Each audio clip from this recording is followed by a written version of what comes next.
And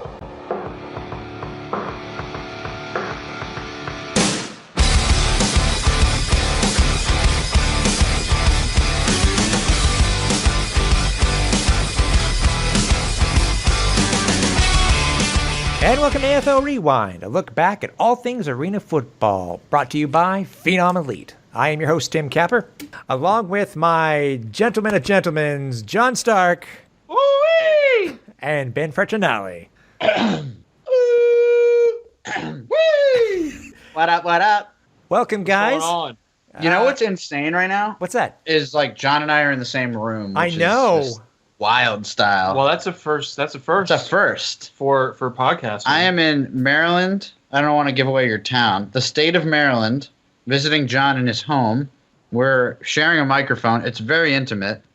Tim, we wish you were here. Our cables are even crossed. Our cables are crossed, as they say in the industry. You're not supposed to cross the cables.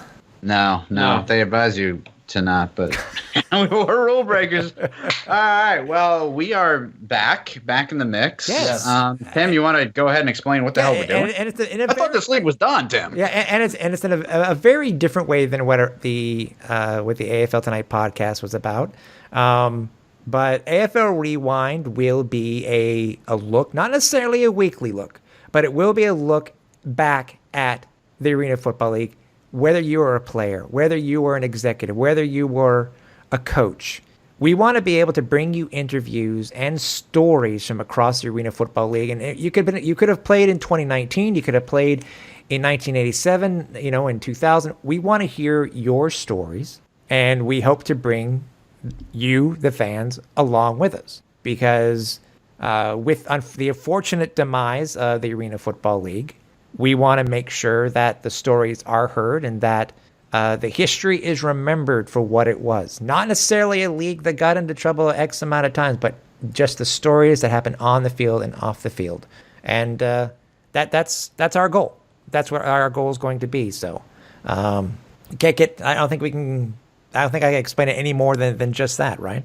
Yeah, and maybe this segues quite naturally into the other historical endeavor we've undertook. Yes. That ties directly into this podcast, which is that we have valiantly brought back and bravely brought back the Arena Football Hall of Fame. Yes, and it was. And you had like sound effects after that, like like a fireworks going off and a round of applause.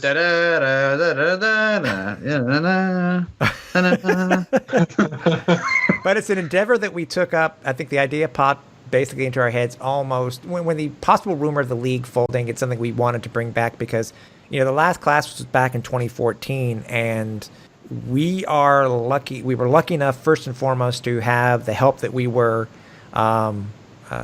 through Ben from FAI graphics design to help with the logo. That was a very interesting. I've never done that before, actually going through all those options that we had to choose from and deciding what colors and et cetera that we wanted to go with. And we couldn't have done it without them, and we really greatly appreciate their help and doing it for what they did. It really was a fun process. And that video, dude, that sizzle reel that you guys came up with, or you came up with, Ben, was absolutely amazing. Yeah, if you guys haven't checked this out, you should go ahead. And where can they find that, Tim? It is over on the Arena Fan YouTube page. I think that's arenafan. I think it's at /ArenaFan. You can see it all of our social media accounts, including at ArenaFan. Facebook page is /ArenaFan. You can see it over on our Instagram, which I think is ArenaFan Online. And also so everywhere. Yeah, and also the newer accounts too, which we have to at least give a plug to, is over at the new Hall of Fame Twitter account, and that is at ArenaHOF. And we are also thrilled to be collaborating with Phenom Elite on this endeavor. They will be the official clothing provider of the Arena Football Hall of Fame. And on top of their wardrobe, which are going to make us, be looking real fly with our logo, with the logo we love, we'll also be having pins and some other goodies that will be both available to the public and some exclusively for inductees of of the AFL Hall of Fame or Arena Football Hall of Fame. And there will be more things that will be announced shortly once everything all the T's have been crossed and the I's have been dotted. But just keep a look on our social media for all that information. And one thing we have to at least mention also, guys, because we don't have an official ad for it as of yet.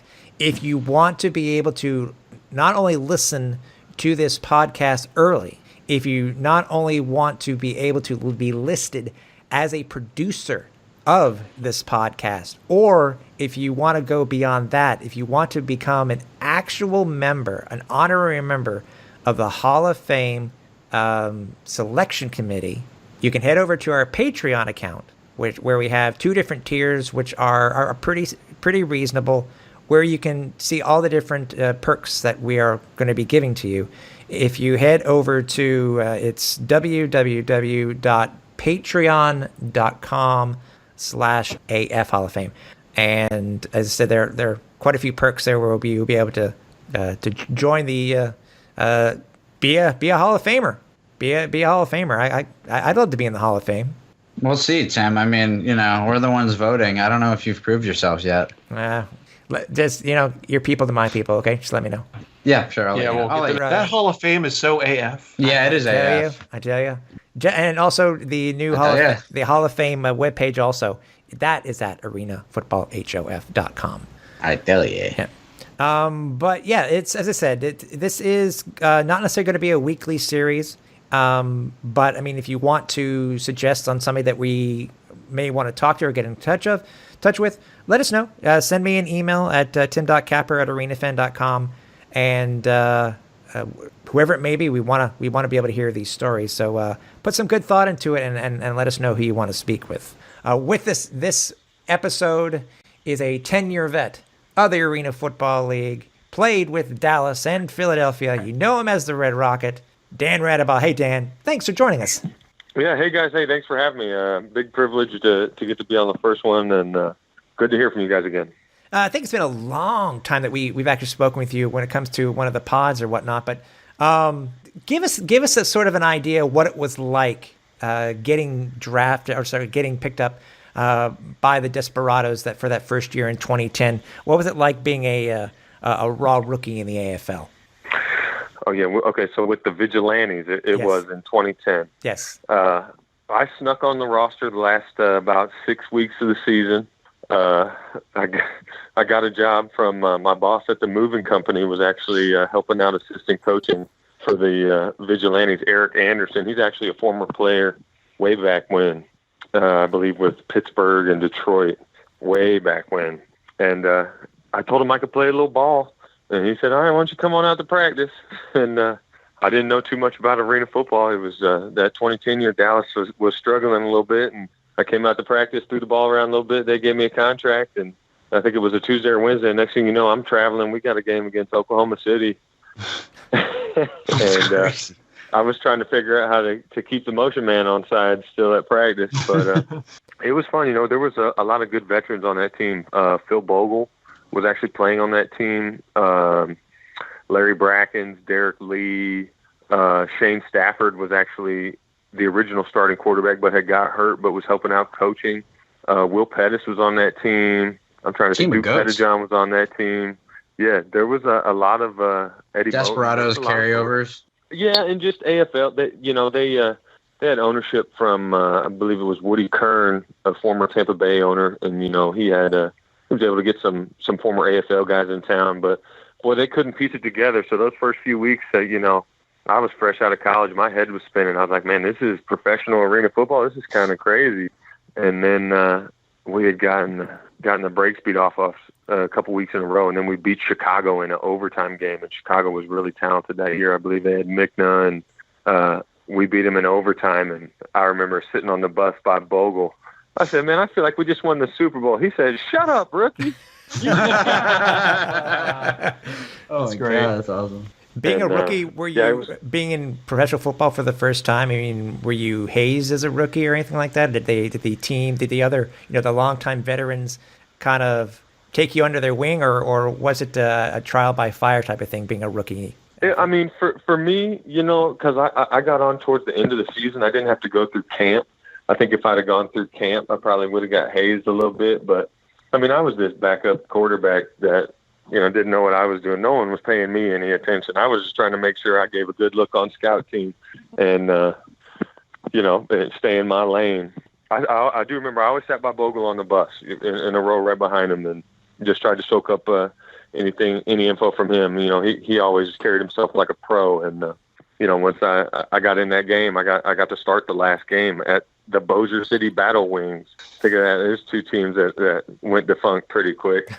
But, hey, I don't know if I've played against more teams that, have folded and disappeared or moved or, oh, yeah. Damn, you got to check that on the numbers. I'll do that. Oh, yeah. But, they took it pretty easy on me. And when I got to play that last game, and, I still didn't know what I was doing, but I played pretty well and we won. I remember those vets, they were happy that we were able to go out on a high note. I think that we finished 3-13 or something in that last game. We beat Bossier, and they were struggling too. But those vets who have played before, to get to see them win, and a lot of them didn't play again after that. So I got to throw Bogle his last touchdown, and then that was a special memory we had because I coached and played with him in Philly for a long time. So that's kind of where it started. That was my first buddy, but I'm glad they didn't haze me. I'm glad I didn't go to camp because it sounded like it was a long year. You did quite well, too, in that last game. You weren't a slouch at all. I mean, you were 22 of 29. You had 311 yards, 8 touchdowns, 1 pick. Yeah, I remember just about every play. Coach Fuller, James Fuller, was the interim coach, and he was calling the plays. And I don't think he'd had too much experience calling offensive plays, too. So it was a rookie who's never played in his first game, and then Coach Fuller, and we're over there drawing stuff up on his little, his play sheet over there. He's like, tell him to do this and him do that. Next thing you know, I got Kenny Henderson running down the middle of the field uncovered. Hey, that's easy, I remember Clint called me in the offseason after he got the head job. He goes, hey, I saw the game you played. We'll invite you to camp, see what you got. So that's how all that started up. Was it an easy transition at all, Dan? I mean, as I said, raw rookie. To the arena game? Yeah. A little bit. I pride myself on being able to, always have all the throws in the bag, the little touch ball. I always felt like I had a pretty strong arm in the outdoor game. And then, being able to adapt to the quickness of this stuff, I felt like I was able to pick it up pretty quick. But the actual understanding why, where, and how to do things, man, that took a long time. And I was lucky. I had the best teacher, out there to help me. And, you hit a point where it starts to slow down, but it wasn't for a few years. Yeah. So Dan, a little bit further along, tell me one of your most memorable moments with the Philadelphia Soul. When we beat Arizona in the championship, that's my favorite moment. But I mean, some of those memorable moments. I mean, I can remember sitting out there after we lost to Arizona in those first 2 championships, and I mean, I remember Sed Bonner came up to me after we lost the first one, and he said, "Why don't you just stick around and watch for a minute?" And he said, "Just remember what it feels like." And I took that to heart, especially because Sed played for the Rattlers for 99% of his career. I thought I took that, as a, I took it as a lesson, and it took us a couple of years to get him back, but we got him. I'm sure. Everyone always says you remember the losses in like a championship game much more than the wins. Is that when you look back on it? Is that what you come out with, or are you sort of just like riding on those wins?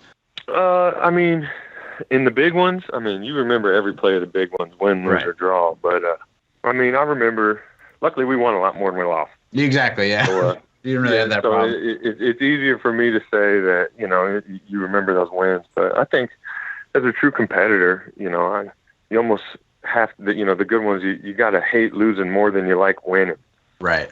And I mean, I can remember coming home on some of those bus trips, after a game, like we played in Cleveland, I had an 8-hour bus ride on the way home, and I remember having a not so great game, and it was a pretty long bus ride back.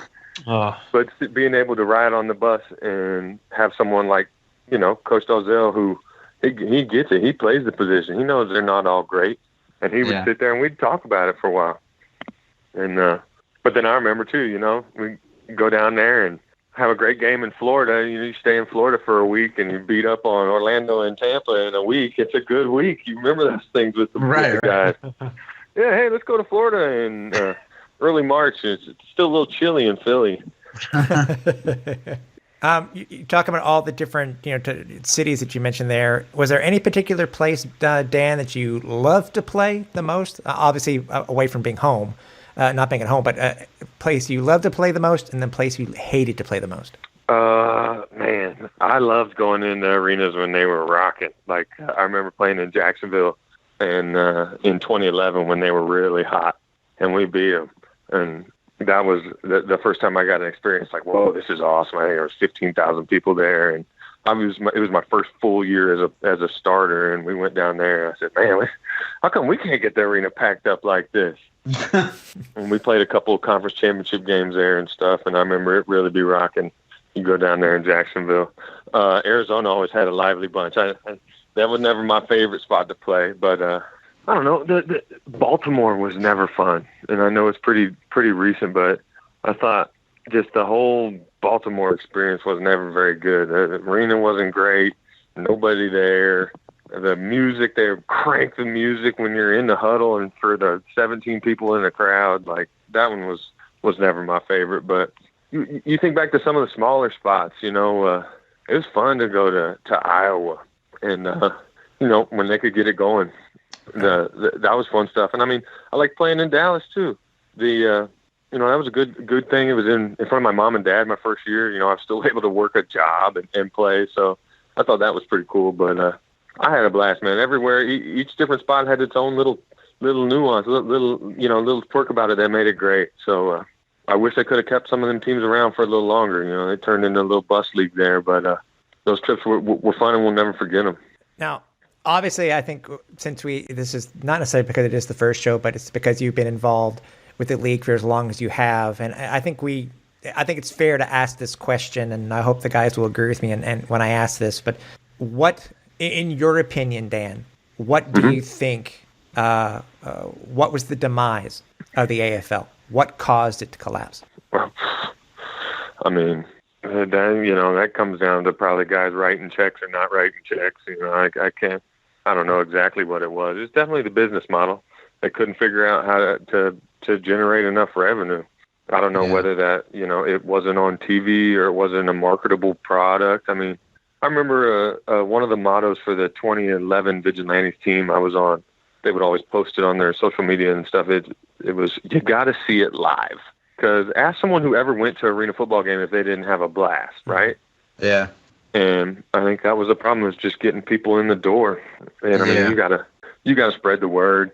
It's got to be on the radio. It's got to be on TV. It's got to be, there's got to be some hype stirred up around town way before. And I think these last few years, they weren't marketing enough. Or if a team popped up, it only had a few months to really generate, the energy needed to push a football team into a successful position. And, you still see it in some of these other leagues, but I hope it can work. It's such a great game. And, if it really comes down to it, I mean, it was, are people willing to keep putting the show on, keep funding the game without anybody, paying to come see it. So it's sad. I hope they can get it going. It was a beautiful thing, and it opened a lot of doors for me, but, it'll come back, man. Have faith. Someone will buy it. Something will crank back up. It's the hope. It's so many, 33 years, 32 seasons. What was it, guys? Second longest running football league in America. In America. In the U.S. Yeah. So. And we're not counting the CFL because they're up there on the hat. Yeah. America's hat. Tim Capper. Cap. Yeah. Well, they've got 130. Only 100. Yeah, CFL is like 400 years old. CFL was playing like when the Native Americans were still down here.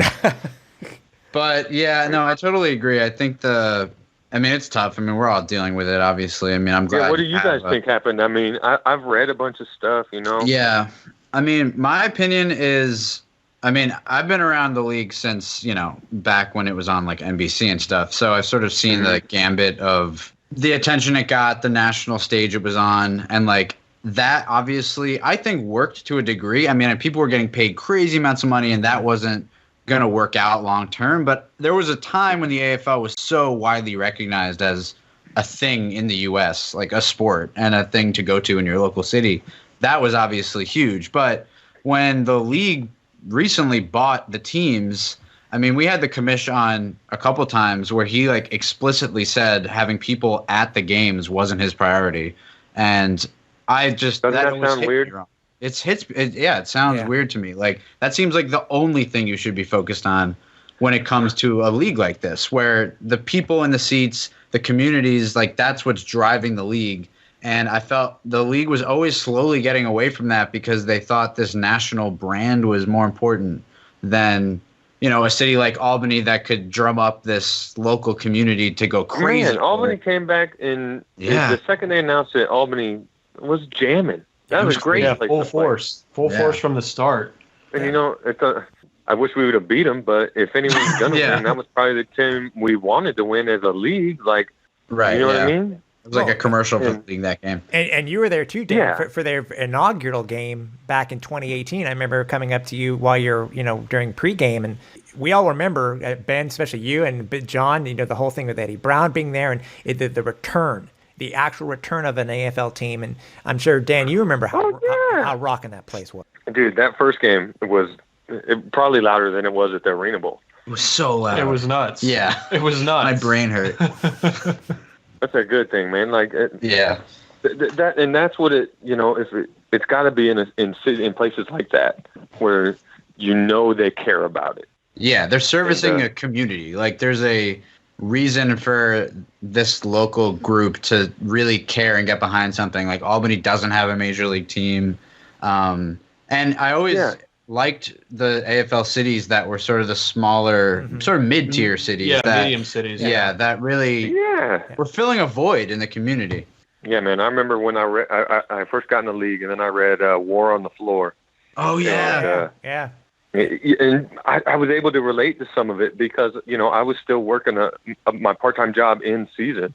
And they talked about how some of those guys actually, lived in Albany and then would work their jobs and they talk about touchdown Eddie Brown being uncoverable and all that stuff. And, they talk about being in, where was it, the Pepsi Center or something in Milwaukee. And well, it's Pepsi Arena in Albany. I'm trying to remember was it the Bradley Center in Milwaukee? That's what it was. And he was talking about how they had a game against them, and he was describing their uniforms. And then I remember thinking back to the last time we played Milwaukee was on an NFL Network game, and they wore their throwback purple uniforms. That's awesome. I remember. Yep. And I just thought, hey, man, this is cool. They're writing books about this. This is gonna last forever. This is a professional, real awesome thing. And then, I want to say every single year until my last year, I played with less teams in the league than the year before. But did you feel like toward the end, what was your opinion on the league from the inside? Because for a while, the league was looking like it was shrinking and, players' pay wasn't getting better. And I was sort of getting like a little bit pissed about that mostly. Yeah. And based on where it was before, obviously, like in the 2000s. But it felt like we were getting there toward the end. Like, did you have a more optimistic feeling? I thought this last year, yes. I thought we were in the midst of ascension. Yeah. And then for them to say, hey, if we don't drum up some funding in the next 3 months, we're going to close doors. And then they said, you know what, we're not even going to wait 3 months. Let's just close it down now. Yeah, so bad. It really was shocking. I mean, it was a great final year. Yeah. But I thought so too. And, yeah. But, I mean, who knows? I think they're having issues with insurance and all sorts of stuff. The lawsuit. Not just that one lawsuit. I bet there's all sorts of stuff tied up that we don't know about. That's pretty true. So one lawsuit of a couple $1 million is going to shut down the league? There's no way. Yeah. No, I'm sure the AFL had a ton of skeletons that the new owners probably inherited. And I bet these new owners were trying to run from it and were trying to just gain as much money and funding as they could, and it just caught up to them. Yeah. Because I bet Albany would still play right now if one other arena team said, "I'll play you 10 times this year." Yeah, exactly. Yeah. I mean, and they would have good attendance. Damn right. And Tommy Grady throw another 100 touchdowns. Were you following the Luke Collis Luke Collis going viral situation? Yes. That's ridiculous, isn't it? That was I said, Luke, what happened? He goes, I got there so late. It was the only seat in the whole place. Oh my God. Really? Ben, Yes, on a second, him and his Dan, dad. before you continue, Ben, give a little bit of context for those who don't know what we're talking about. Luke Collis, former. Dan, go ahead. No, you got it. It's all good. Former Philadelphia Soul quarterback and teammate of Dan Raudabaugh, Luke Collis, arrived at the Democratic debate 2 debates ago. And as Dan just colored in, he apparently found the only seat available left, and it was directly behind the moderators. So everyone on Twitter went insane. I can't remember right now what the nickname they were calling it. It was something with his beard. It was like Hot Beard Guy or something like that. He basically was highly sexualized on Twitter. I think his Twitter and Instagram accounts went up a lot. But I'll tell you what, Luke is one of the smartest, funniest guys I know. And I know he's in politics, heavily involved. I think Luke could run for president. How cool would that be if we had someone who played in the Arena League run for president? That'd be great. That would be big for us. He could bring the league back by executive order. With that beard alone could bring. I know the beard has so much power. Yeah, like almost too much power. That's funny. That was huge. We're talking about Luke Collis, former players, et cetera, and historical players. We're talking about Eddie Brown before. Was there ever a player that you knew of? And obviously, you got to know the Arena Football League as the years went by that you played, and you saw the I think it was maybe 2 or 3 Hall of Fame classes that were announced. Was there any other player, or maybe a current player that was on another team just recently that you wish you had been able to play with that you never got a chance to? Those are really good questions. Virgil Gray. Virgil was a really good player on defense, and we felt like he was always making plays all over the field. And every week you watch him on film, he's all over the place making great plays. But I think it would have been fun to have him and pick his brain and go against him every day in practice because iron sharpens iron. And I don't know, it would have been cool to play with Nick. If we were alternating reps or something like that. But it'd be cool.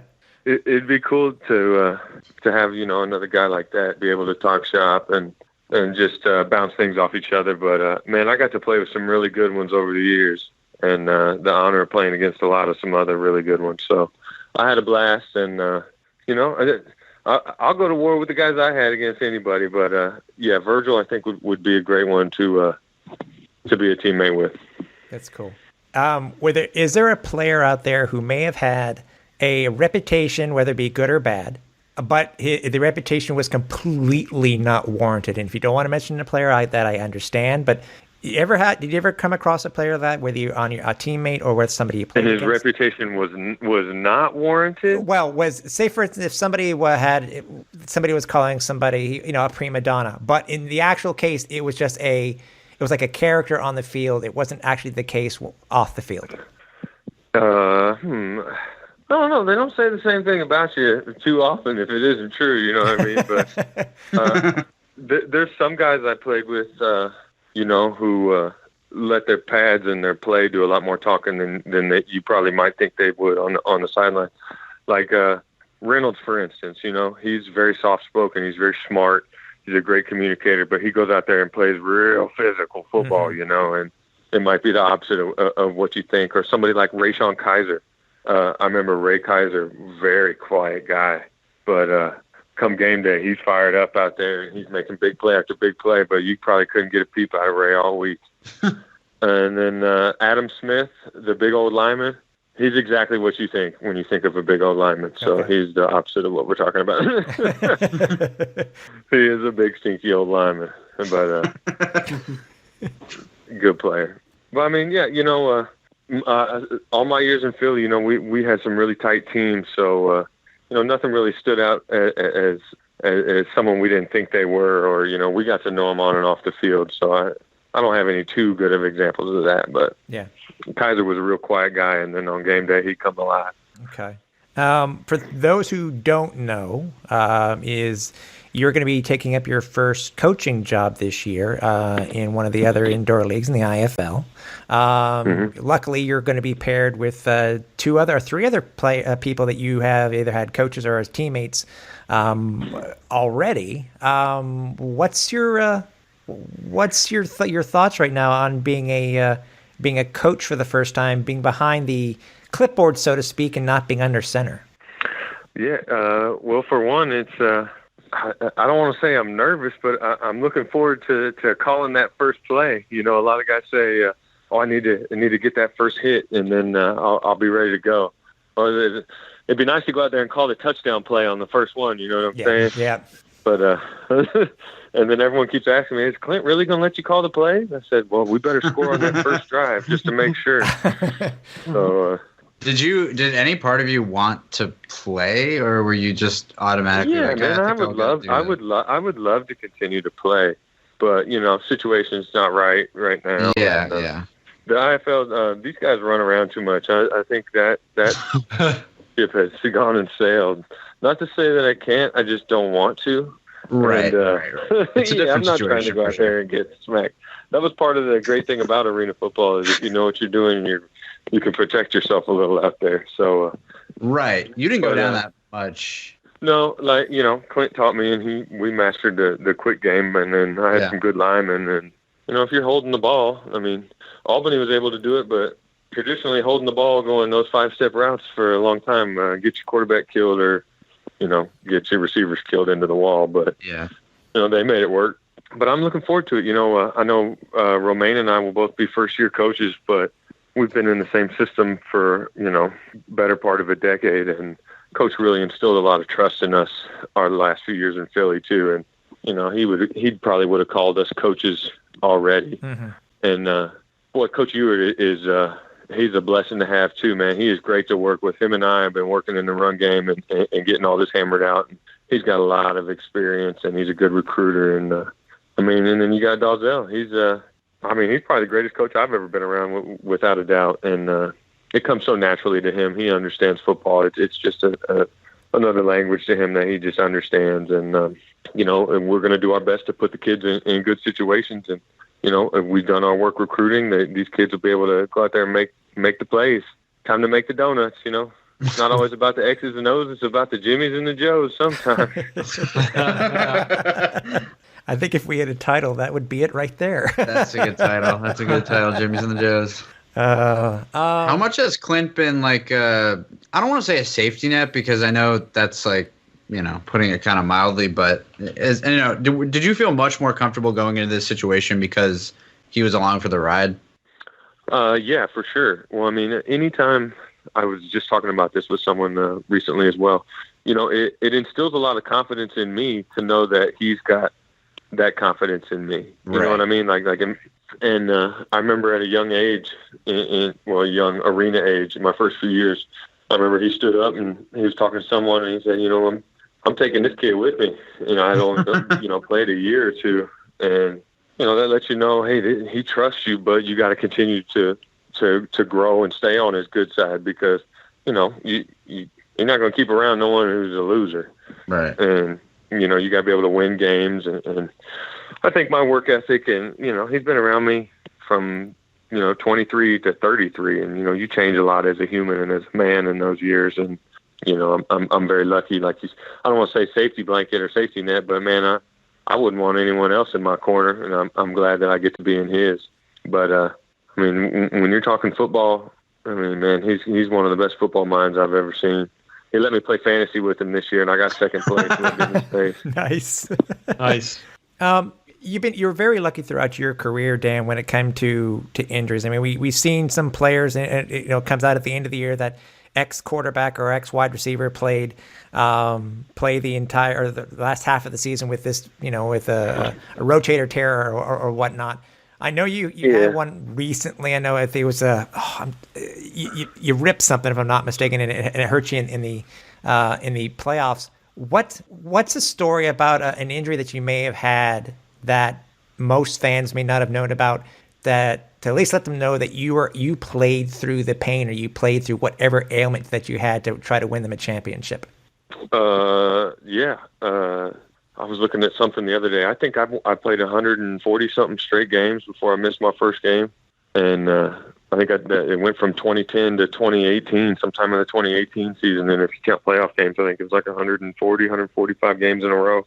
And I'd be lying if I said I felt 100% for every one of those. It's football. You're gonna be banged up and stuff. And I mean, I've had some ankle sprains, broken fingers, stuff like that. I remember one time we're playing Cleveland, and it's at halftime, and I go in there and get my finger X-rayed. It's been all sorts of ways, and it's on my throwing hand, and they X-ray it, and he goes, "All right, I gotta go warm." I tell him, I said, "I gotta go warm up." He goes, "Well, what are we gonna do about your finger?" He goes, "We're gonna tape it up." I said, "I'm not taping. I ain't taping this up." He goes, "Well, what are you gonna do?" I said, "We're about to beat your ass."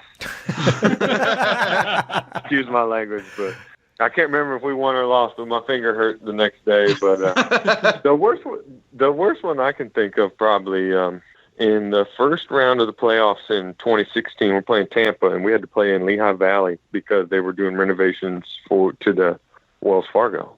And we're playing Tampa, and I remember we run a play, and I get hit, and I jam my elbow into the turf, my throwing arm. And, I just thought I'd hit it on my funny bone, hands numb a little bit. So after the game, I take it, I take my gear off, and I popped the bursitis sac in my elbow, where it gets real swollen, all balloons up on you. And it got infected on me. They said it's pretty easy because I had a big turf burn on it and everything. And so my elbow was getting something in my joint there. And so I played in the next week in conference championship against Jacksonville.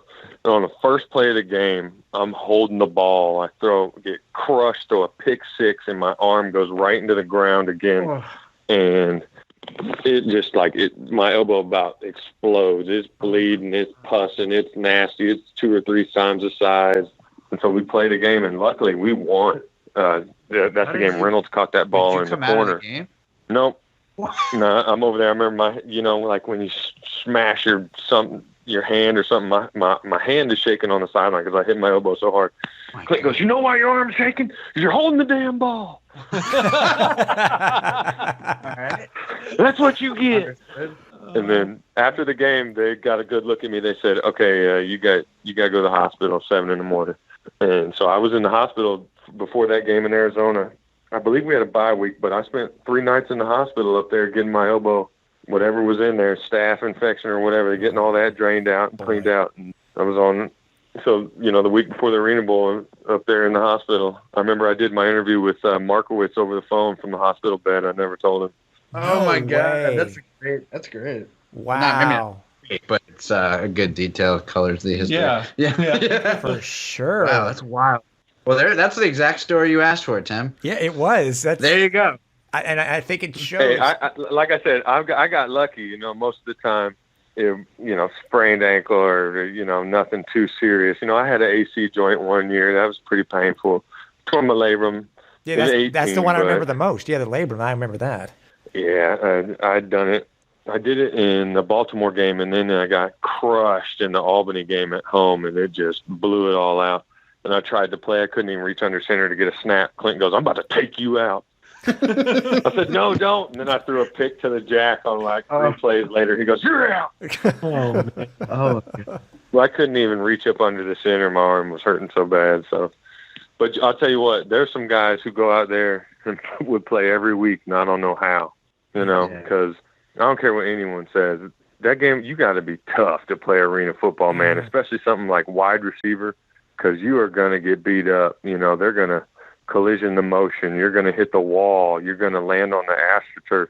And then think about the times when you run 40 or 50 yards in high motion and it gets thrown to somebody else. Yeah. You got to run back to the line. Playing I thought those receivers, those guys were tough. I remember Tiger Jones used to ice his knees before the game. I said, "What? That doesn't make sense." He goes, "You'll get it." What was the what was the worst turf you ever played on? I don't know. Because when I got in, there was still some good fields. Cleveland always had nice fields. Yeah. That turf in Dallas wasn't great. I don't know. I never thought the Philly field was in very good shape either. I think that was the original field from. Yeah, I think that was the original field from '04, their first season. And yeah, I thought that was beat up by the end, but shoot, got to play in some cool ones too. I always thought it was cool. You go down there in Tampa because the Lightning were good those last few years in the summer. So it'd be hot Florida, but you go in there and it would be nice and cool. It'd be on the ice. Trying to think who else had some bad stuff. I can't think of any bad ones in particular. Trying to block those out. Those are the games you try to score 80 and just get out of there. The UCF. Oh, for Orlando. Yes, that was not good. Okay. What about Chicago? What about Chicago? I don't remember the turf being all that bad. That was a cool building. What was that? The Rosemont Arena or something like that? Yeah, Allstate. Yeah. Yeah, Allstate, and it had the wood ceiling or the wood something. I remember that being a cool place. But they had the big back wall. I threw an interception. I was trying to hit Tiger, and I think it hit Tiger. Then it hit the big tall back wall under the net there, and then Vic Hall, who got Defensive Player of the Year as a rookie, I think snagged it off the wall or the back of the net or something. Of all the arenas that you played in, which one was the most quirkiest? Because you're talking about bad walls. Orlando had something. San Jose had something. What were those? You had your places where you loved to play and you hated to play, but what was one of the arenas that you hated to play just because of the quirks? I mean, I don't know. Were you a guy who liked having the rounded end zones? No, hated the rounded walls. Yeah. Those are for the defense. And you look at all the teams that had rounded walls; they were coached by defensive guys normally. I don't know, that weird spot in Arizona where if you kick it off, it's dead. It would hit that. Yeah. The media row. That was funky. They had some open spots in their wall, in funny spots too, that were kind of quirky. San Jose had that one corner that was like in play. I don't know. I can't think of any place that was just terrible. Spokane was those early years in Spokane was just jamming. Yeah. And I remember they didn't have a bathroom or anything, and you had to go about 2 miles if you needed to, do that during the game. Bathroom? Well, okay, so the bench would be so far away from your locker room, and they did everything they could to make it further. Yeah, or any home field advantage and stuff like that. I think they had to put a porta potty over there because I think someone just said, "Screw it," one day. I think I heard that. Or then you think of L.A. with the crazy band playing and the girls in the cages. Like this, that was a heck of a ride. Or the worst thing that's ever happened. I can't tell which. I can't tell either, man. Actually, hey Dan, you remember us being in that quote unquote compound in Stockton for the Arena Bowl? I remember they playing ping pong or something like that. We were just because of the area that we were in, guys. It was like it was like our own compound that we were. The hotel was like a giant. It was compound. A nice little hotel, and then the arena. No, you didn't go anywhere. You didn't go anywhere else in Stockton. If you did, you drove by car. That was a good game. That was the last signing of the actual Foster Trophy. Yep. Oh no. Oh, that's right. You're right. We got the little one in Philly. Yeah. Oh man. We would have to at least ask, and we know that, as I mentioned before, is that we can understand that sometimes stories have to, names have to change in stories so they don't either piss people off or say who they really happened. But we gotta hear at least if possible. Tell us one of your most favorite stories. Is something that happened to you, your teammates, or whatever it may have been that you think that we would really love to hear. Oh gosh. Good or bad, language or not. I don't know if I'm. Some of these are, I've sworn to my brothers. I can't tell these. I get that. I get that. I don't know. There's some really good ones. We played one game in Florida, and we won. We beat someone. And it was a big game. And a guy we had on the team, he claimed to be able to chug a beer faster than anybody could chug a beer. And he can chug a beer faster than anybody else in the world can chug a beer, I promise. Like, it's the craziest thing I've ever seen. And he wasn't on the team for very long. Like, we brought him in for a playoff game or two. And we'd done it before in the past. He was a big lineman. I'm not going to say his name or anything. No. But so we win this big game in Florida, and we go to the after party, and we're having it at our hotel, and the owners. It's a big game. It's the game before the big game, and so he's done this trick. He pours his beer into a Dixie cup or a Solo cup, whatever, and he just he takes it like a shot. And so all night long, me and a couple of other guys are like, do that thing where you drink the beer real fast, man. Do the thing. So he's probably done it 10 or 12 times, and then the owners come over. Oh my God. And we're all like, Jaws, you got to see how fast this guy can chug a beer. So he chugs this beer, and they someone's like, yeah, let me get a picture of all you guys. And I don't know where the picture is, but it's an actual, like, printed out picture of all of us. We got our arms around, it's like a couple coaches, couple owners, and then this guy is in the corner of the picture just schnockered. We're all smiling, and he looks like he's shotgunned about 15 beers. Oh, man. There's been some other ones too where they're like, "Hey, you guys got to wake your players up out of the lobby." Oh my God! Oh no! Oh yeah, you didn't know the AFL stood for the All Fun League? But some of those parties. It's good times. Oh man, I've got some buddies, and that's what part of this is about. Like, some of my fondest memories are, in Philly, we would do team cookouts, and just on a day off or 4th of July, stuff like that. We go. The whole team would be there. We would play beanbags, cornhole, washers. Bring your wives, your girlfriends, and a big cookout. And those are the things that really stick with you, and getting to know each other's families and developing, real, genuine care about each other. And that's part of the reason why our teams in Philly were successful too, is because we understood each other and on and off the field. And when you build that closeness, it's something special. But I could tell, the crazy war stories all day. I just they're not always for everybody. Yeah, not always for public consumption. We get it. No, not always. Even though some of it was consumed in public, if you know what I mean. Oh man. I remember one time Dusty Bear and I missed a flight home. Oh my God. And yeah, it was a crazy night and a crazy morning. But we'll leave it at that.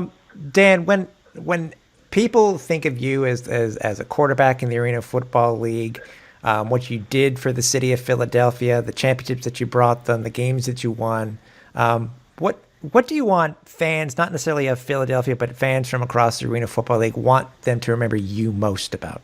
I don't know, just that I love the game. I love to play the game. I play with a passion.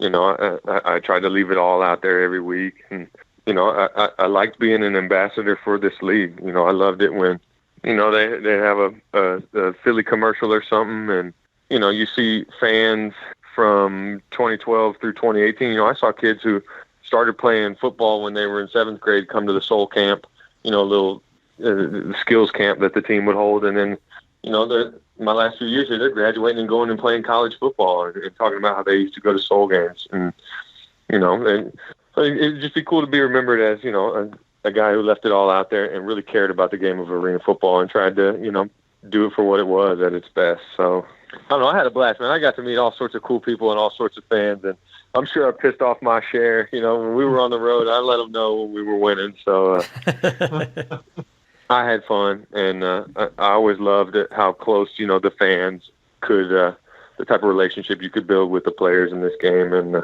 it's special, man. And I hope they can bring it back. And it was great. I just hope they remember me as being a winner, and because they'll remind you in Philly when you didn't win. That's for sure.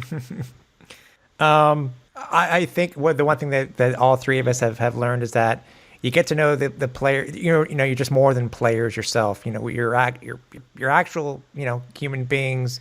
You're great. It's great to get to know about you, to learn about you. And I think for us is that having a relationship with somebody like yourself, Dan, it improved us because we got to know you. That's the main thing. We got to know you, and we really appreciate your friendship. We really appreciate you coming on the pod, on our inaugural pod. And if the league doesn't come back, that's okay. And I know we've been using this, and I hope we're not saying it too much, but whether we're players, fans, whatever, we're all part of the Arena Football family. And we appreciate you, what you did, Dan, and we appreciate having you as a friend. Well, hey, man, the same to you guys. I really appreciate all the kind words. And then, as much as I love playing it, I love knowing that there were people out there like you guys who were just as passionate about it as we are. And I tell you what, man, ever since I got in the league, I've been on Arena Fan every day. Even in the off season, I'm you want to be in tune with what the fan and the people are saying, about you or your sport. And, it's always great to know that there are people who love it and care about it as much as the players. And, all those other guys in the huddles with me over the years, they'll do it again in a heartbeat just to see, that kid's face in the end zone when you throw them a touchdown ball and stuff. And, to have guys who understand it and have been involved with it as long as you guys have too, man, that's a real honor. And, we thank you guys too. So, hey, anytime you want, man, I'll always be on. I'll listen every week. And this is a great thing, and good luck to you guys. Really appreciate it. Thank you, bro. Yeah, really appreciate it, Raudabaugh. It's we can't thank you anymore. And I had to. Well, you're not much on social media except for your Facebook account, so I'm not going to ask you where they can find you on Twitter, even though we've been trying to get you on Twitter. But yeah, I don't got a big social media footprint, but you guys can go to FriscoFighters.com and get your season ticket. There you go. Nice plug. Yeah. Well, you're getting good at this. Yeah, we wish you nothing but the best in your first season as a coach, Dan. We hope to be able to come and support you one of these days down in Frisco by watching you and the rest of the your Philly teammates doing what you did in a different capacity. But I wish you all the best in 2020, my friend, and we hope to speak with you very, very soon. Awesome, guys. Thanks a bunch, man. I really appreciate it. Well, for a inaugural show, guys, I don't think it could have gone any better. It was our pleasure to have Dan Raudabaugh with us on the first ep of AFL Rewind. Any insights that either of you took away from our convo? No. Well, I think the biggest thing is that I didn't quite know when this all went down how players would take it because, realistically, a lot of people had their jobs just ripped from them. And there's very little positives you could say to make up for that. But what was nice, I don't know if it's mostly because he's, now in a coaching position and he's sort of moving on. Sorry, I'm saying, what are you doing? I thought it was nice to have a conversation with someone who was, extremely positive about the AFL. It was a positive conversation. Whereas with a lot of players, I'm sure they're looking back at the league right now and just being like, essentially screw that. Yeah, that was BS, which has happened to me my entire life. Tim is currently wrangling with his cat, which is great. Exclusive AFL This Rewind. Is exclusive. Content. This stuff only happens on AFL Rewind. Oliver wanted to make the inaugural pod. We're a cat positive podcast. Yeah. Go ahead, John. Oh, I was just gonna say it was nice to hear some stories out of the vault, so to speak. Yes. I really enjoyed that. And that's what we're hoping to have, obviously, on the podcast. We're hoping that whoever we have will be open and tell at least one story. Even I said, we were joking. Names may have had to been modified in order to tell the story, but that's what we're hoping that will happen in the as the series continues here on AFL Rewind. But I have to at least ask the question, guys, since we are on the first episode. If you could choose one person that we have to have on the show, who would it be? Ben? I'm thinking. You can edit out the pause, but I want to think about that. Oh, wow. Well, here's my answer. I would love to have Jerry Kurz on the podcast. I think having someone who is a nuclear element to the league's history, that's a very controversial part of the AFL, which is well known for having a lot of catastrophic things happen to it and continue to survive. Yeah. I think someone like him, someone like Foster, someone like David Baker, the commissioners that essentially saw the AFL through a period of success and then doom.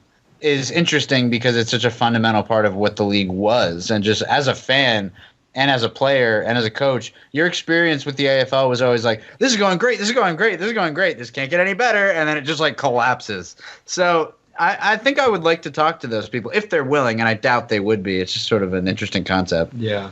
I think I would like to, if we can, have Ron Jaworski on the show. That'd be cool. Yeah, that would be wonderful.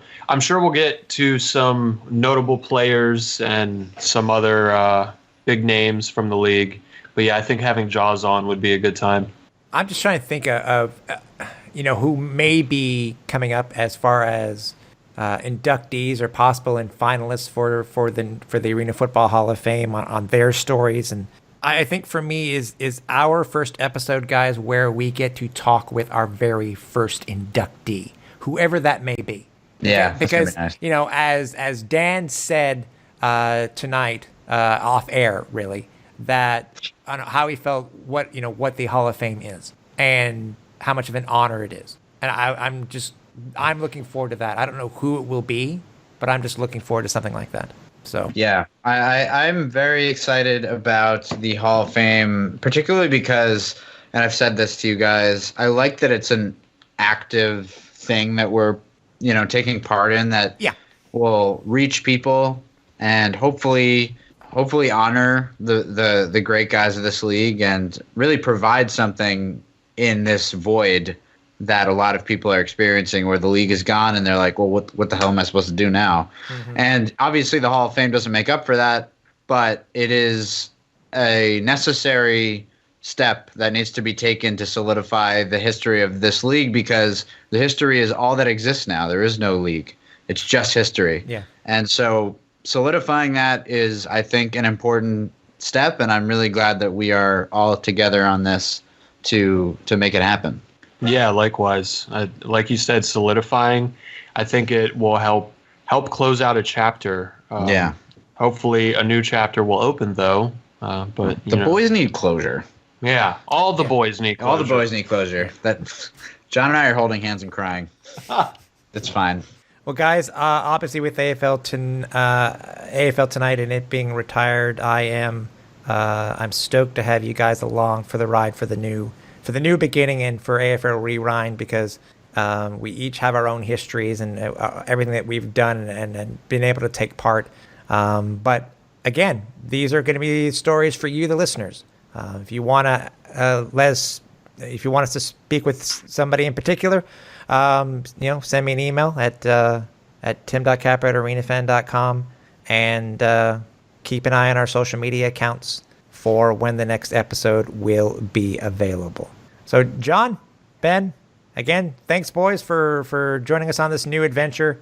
It's going to be a very, very fun ride. So, for everybody here at AFL Rewind, for Ben Vertinelli, for John Stark, I'm Tim Capper. Watch the rebound off the net.